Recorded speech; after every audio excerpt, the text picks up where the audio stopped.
नमस्कार, आप देख रहे हैं आज तक। आपके साथ मैं हूं सईद अंसारी। उत्तर प्रदेश का विधानसभा चुनाव बीजेपी के लिए साख का सवाल है। आज पार्टी अध्यक्ष अमित शाह ने पार्टी का मैनिफेस्टो जारी किया और एक बार फिर से राम मंदिर का जिक्र घोषणा पत्र में आया। अब सवाल यह है कि क्या लोकसभा चुनावों की तरह राम जी विधानसभा चुनाव में भी बीजेपी का चुनावी बेड़ा पार करेंगे?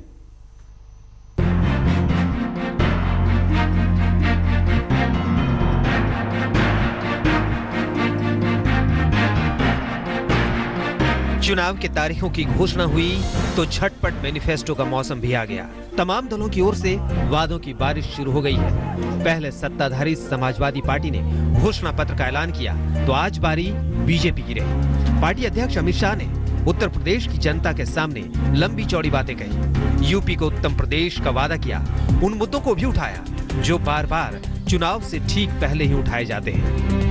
भारतीय जनता पार्टी ने तय किया है कि आने वाली सरकार उत्तर प्रदेश के सभी लघु एवं सीमांत किसानों का फसली ऋण 100% माफ कर उनको एक प्लेटफॉर्म देने का काम करेगी। अगले 5 साल में हम 70 लाख रोजगार एवं स्वरोजगार के अवसर पैदा करने का उत्तर प्रदेश की जनता को वादा कहते हैं। नई सरकार भी, भारतीय जनता पार्टी की बनने वाली सरकार भी संवैधानिक तरीकों से जल्द राम मंदिर बने, इसके लिए प्रयत्नशील रहेगी। अमित शाह ने ऐसे ही 25 से ज्यादा चुनावी वायदे किए। सुनने में सभी लोक लुभावन है। राम मंदिर के निर्माण के संवेदनशील मुद्दा को भी जिंदा किया गया। इसके अलावा 1 करोड़ गरीब परिवारों को घर के लिए कर्ज का जिक्र किया। 5 साल में घर घर बिजली पहुंचाने का वादा है। गरीब घरों में निःशुल्क LPG, नोएडा लखनऊ मेट्रो के विस्तार की बात और कानपुर, इलाहाबाद, झांसी और गोरखपुर में नए मेट्रो निर्माण। करीब 1.5 लाख पुलिस पद भरने का भी आश्वासन है। बीजेपी को अपने लोकसभा चुनावी वायदा खिलाफी करने के बाद अब उत्तर प्रदेश में हो रहे विधानसभा आम चुनाव में इनको अपना चुनावी घोषणा पत्र जारी करने का कोई भी नैतिक अधिकार नहीं रहा है। चंद दिनों पहले ही मुख्यमंत्री अखिलेश यादव ने भी समाजवादी पार्टी का घोषणा पत्र जारी किया है। कुछ ऐसे ही वादों का, कुछ अलग बातों का भी जिक्र है। लेकिन सवाल है कि क्या जिन बातों को घोषणा पत्र में कहा गया है वो सत्ता मिलने पर 5 साल में पूरा हो जाएगा? क्या प्रदेश का विकास सिर्फ घोषणा पत्र के वादों के सहारे ही पूरा हो जाएगा? शंका इसलिए पैदा होती है क्योंकि पिछले चुनाव के बाद अगले चुनाव में काम की जब समीक्षा होती है तो ऐसे आधे काम भी नहीं मिलते हैं जिनका जिक्र मैनिफेस्टो में होता है। हर पार्टी दूसरे दल के घोषणा पत्र को जनता के साथ धोखा बताती है, लेकिन जब वो खुद अपने आश्वासनों पर खरा नहीं उतरते तो फिर जनता किस पर करे भरोसा? लखनऊ से बालकृष्ण के साथ आज तक ब्यूरो। और इस वक्त उत्तर प्रदेश से खबर आ रही है कि कांग्रेस रायबरेली और अमेठी की सभी 10 विधानसभा सीटों से चुनाव लड़ेगी। कांग्रेस के सूत्रों ने दावा किया कि इस मामले में कांग्रेस और समाजवादी पार्टी में समझौता हो चुका है। प्रियंका गांधी ने इसी मांग को लेकर अखिलेश को चिट्ठी भी लिखी थी, लेकिन समाजवादी पार्टी ने अमेठी से गायत्री प्रजापति को अपना उम्मीदवार बनाया है। कुमार विक्रांत हमारे संवाददाता हमारे साथ हैं। विक्रांत, क्या अगर गायत्री प्रजापति हैं वहां से तो वो वापस हटेंगे और इस बात का फैसला हो चुका है कि अब अमेठी रायबरेली की सभी 10 सीटें कांग्रेस को गई, कांग्रेस ही लड़ेगी वहां से? ये देखिए, 2 बातें हैं कि कहीं न कहीं कांग्रेस पार्टी के जो सूत्र हैं उनका ये दावा है कि हम सभी 10 सीटों पर रायबरेली अमेठी के चुनाव लड़ेंगे, लेकिन गायत्री प्रजापति हो या जो बाकी और भी उम्मीदवार समाजवादी पार्टी की ओर से रायबरेली अमेठी से दिए गए हैं, तो क्या उनको पार्टी सिंबल नहीं देगी या वो लोग कहीं ऐसा तो नहीं कि निर्दलीय चुनाव लड़ेंगे? लेकिन कांग्रेस के जो सूत्र है ये दावा कर रहे हैं कि अगर 1-2 सीटों पर समाजवादी पार्टी लड़ती भी है, अगर वो नहीं भी वापस देते तो भी सभी 10 सीटों पर हम चुनाव लड़ेंगे। हालांकि उनका ये भी दावा है कि उनको उम्मीद है कि समाजवादी पार्टी जो वादा किया था उसको मानेगी और सभी 10 सीटों पर अपने उम्मीदवार वापस लेकर ही कांग्रेस को लड़ाएगी। कुछ दिक्कत तो नहीं होगी? कोई अड़ने वाला उम्मीदवार तो नहीं लग रहा है आपको? जी है, खुद गायत्री प्रजापति हैं जिनके बारे में कहा जा रहा है कि या तो उनको MLC का टिकट दे दिया जाए या फिर उनको कोई और व्यवस्था की जाए उनके लिए या कोई दूसरी सीट दी जाए। लेकिन अभी दिक्कतें हैं, लेकिन हालांकि कांग्रेस पार्टी यही कह रही कि उसको ये कहा गया है कि सभी 10 सीटों पर कांग्रेस को चुनाव लड़ेगी और अगर 1-2 उम्मीदवार लड़ते भी हैं तो भी आप कह सकते हैं कांग्रेस सभी सीटों पर लड़ेगी। धन्यवाद आपका। कुमार विक्रांत जानकारी दे रहे थे हमारे संवाददाता। समाजवादी पार्टी और कांग्रेस के गठबंधन के बाद अब पोस्टर भी बदल रहे हैं। जहां कांग्रेस पहले समाजवादी पार्टी पर सवाल उठाते हुए दिख रही थी, उन पोस्टर्स पर अब कालिख पोती जा रही है। गठबंधन के बाद कांग्रेस का नारा, विपक्षी दलों पर हमला, विधानसभा सीटों का चयन, सब कुछ पार्टी के लिए बदल गया है। अब कांग्रेस ऐसे पोस्टर के साथ सामने आ रही है जहां गठबंधन को सही ठहराया जा रहा है और यूपी को ये साथ पसंद है।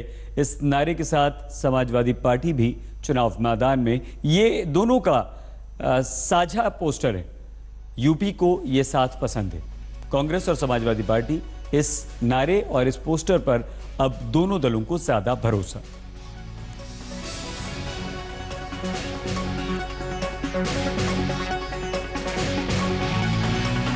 इससे पहले कांग्रेस का नारा था 27 साल यूपी बेहाल, लेकिन यही राजनीति है। अब वो नारा बदल चुका है।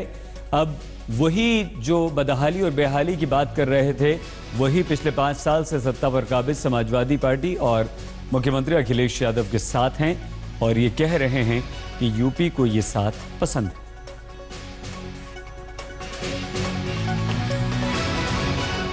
कांग्रेस उपाध्यक्ष राहुल गांधी ने पंजाब के जलालाबाद में जनसभा को संबोधित किया। राहुल गांधी ने चुनावी रैली के दौरान राज्य की अकाली बीजेपी सरकार पर जमकर निशाना साधा। राहुल ने कहा कि देश में सबसे ज्यादा भ्रष्टाचार पंजाब में है और सुखबीर बादल उसके प्रतीक हैं। राहुल गांधी ने प्रधानमंत्री नरेंद्र मोदी पर भी निशाना साधते हुए पूछा कि आखिर मोदी सुखबीर बादल के साथ क्यों खड़े हैं। शराब बिकती है तो उसका परसेंटेज बादल जी को और अकाली दल को दिया जाता है। जैसे ही कांग्रेस पार्टी की सरकार बनेगी, जैसे ही अमरिंदर सिंह चीफ मिनिस्टर बनेंगे,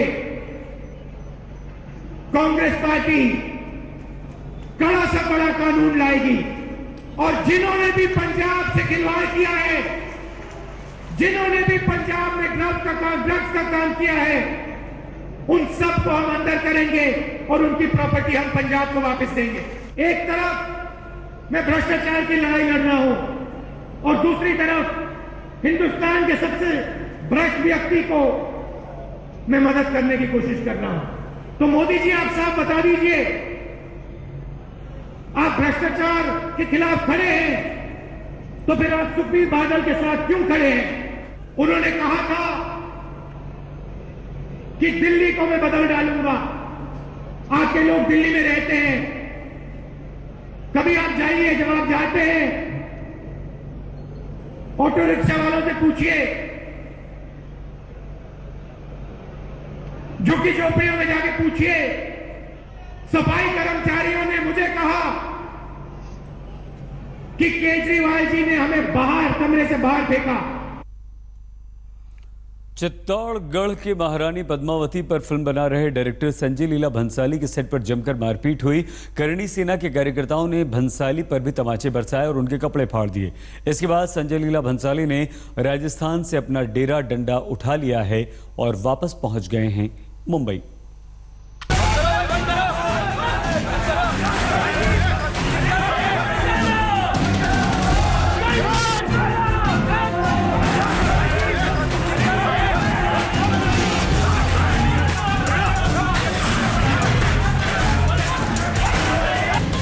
जयपुर के जयगढ़ किले में फिल्म पद्मावती की शूटिंग के दौरान करणी सेना के कार्यकर्ताओं ने अचानक धावा बोला। निशाने पर वो हर शख्स था जो शूटिंग में हिस्सा ले रहा था। वो हंगामा मचा तो फिल्म के निर्देशक संजय लीला भंसाली ने बीच बचाव करनी चाहिए, पर करणी सेना के तथाकथित योद्धा भंसाली पर टूट पड़े। पहले धक्का मुक्की की, फिर हाथ चलने लगे, जमकर गाली गलौज की गई। किसी तरह करणी सेना की गुंडागर्दी से संजय लीला भंसाली बचाए गए। हालांकि तब तक सेट बर्बाद हो चुका था। शूटिंग में इस्तेमाल होने वाले उपकरण करणी सेना के गुस्से का शिकार बन गए। इसके बाद संजय लीला भंसाली ने शूटिंग रोक दी और भविष्य में कभी भी राजस्थान में दोबारा शूटिंग न करने का फैसला लिया।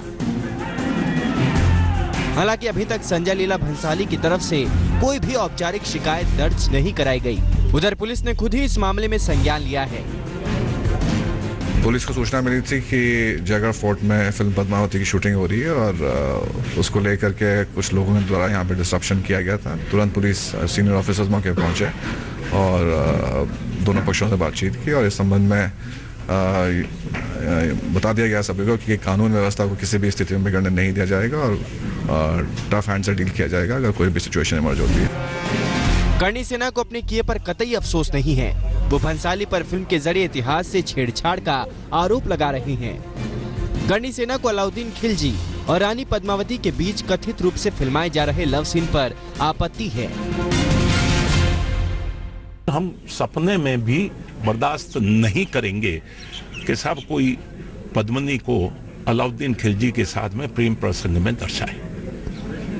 ये हमारा ऑब्जेक्शन है और इसके लिए लिख के देने को तैयार है। हमने कहा है आइए राजपूत सभा भवन में आइए, और नहीं तो फिर ठीक है, आज किसने क्या कैसे गोलियां चलाई है, किस तरह से क्या माहौल बिगड़ा है, आगे के माहौल के लिए जिम्मेवार ये खुद होंगे और जिसके लिए नेतृत्व करने को मैं तैयार हूँ।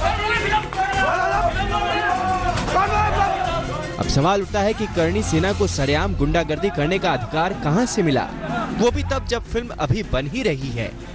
ऐसे में कोई भी सीन फाइनल नहीं माना जा सकता। सबसे बड़ा सवाल यह है कि अगर फिल्म को लेकर कोई आपत्ति थी भी तो उसकी शिकायत दर्ज कराई जा सकती थी।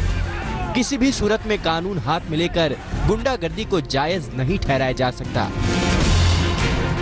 देवंकुर, जयपुर, आज तक। अगर आप दिल्ली और आसपास रहते हैं, गुड़गांव में रहते हैं, तो अपना और अपनी बच्चियों का बहुत ख्याल रखिए, क्योंकि गुड़गांव में इन दिनों सीरियल किलर का आतंक है। पुलिस को शक है कि ये सीरियल किलर मासूम बच्चियों का अपहरण करता है, दुष्कर्म उनके साथ करता है और फिर बड़ी बेरहमी से उन बच्चियों की हत्या कर देता है। इस किलर के निशाने पर 3 से 10 साल तक की बच्चियां होती हैं।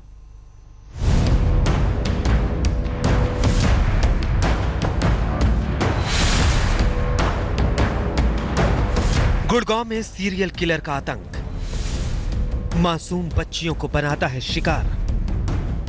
बच्चियों से दुष्कर्म के बाद हत्या से सनसनी। साइबर सिटी गुड़गांव में मासूम नाबालिग बच्चों से हवस की भूख मिटाकर उसको मौत के घाट उतार देने वाला सीरियल किलर शहर में घूम रहा है।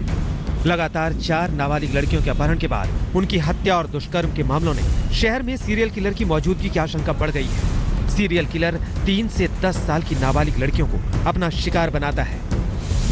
पहला मामला 24 नवंबर 2016 का है। साउथ सिटी मंदिर के पास से 4 साल की बच्ची का अपहरण हुआ और इसके 2 दिन बाद उसकी लाश बरामद हुई। पुलिस ने रेप के बाद हत्या का मामला दर्ज किया। दूसरा मामला तारीख 24 दिसंबर, शहर के सदर बाजार से बच्ची का अपहरण। आज तक इस बच्ची का कोई सुराग नहीं मिला। तीसरा मामला 5 जनवरी 2017 को सिविल लाइंस के पास से 7 साल की बच्ची का अपहरण। 20 दिन बाद पुलिस ने बच्ची की लाश बरामद की। चौथा मामला 15 जनवरी 2017 को स्टेडियम के पास से 10 साल की बच्ची का अपहरण। 8 दिन बाद बच्ची की लाश बरामद हुई। पुलिस ने दुष्कर्म के बाद गला दबाकर हत्या का मामला दर्ज किया।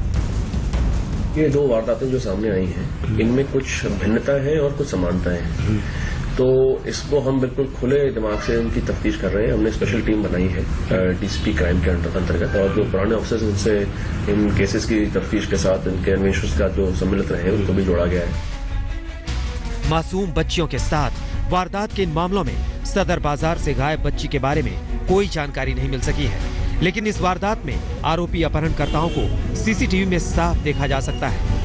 हालांकि हरियाणा की सबसे स्मार्ट पुलिस को अब तक इस दरिंदे का कोई सुराग नहीं मिला है। वो अब भी अंधेरे में तीर चला रही है। नीरज वशिष्ठ, गुड़गांव, आज तक। राजधानी दिल्ली के पौष इलाके से आज सेना और अर्धसैनिक बलों के इस्तेमाल में आने वाले मोर्टार की बरामदगी से सनसनी फैल गई। एनएसजी के कमांडोज ने मोर्चा संभाला और मोर्टार को नष्ट किया गया।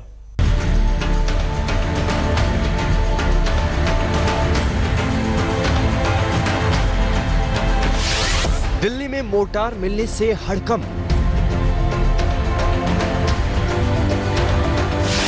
कूड़ेदान से बरामद हुआ मोर्टार शेल।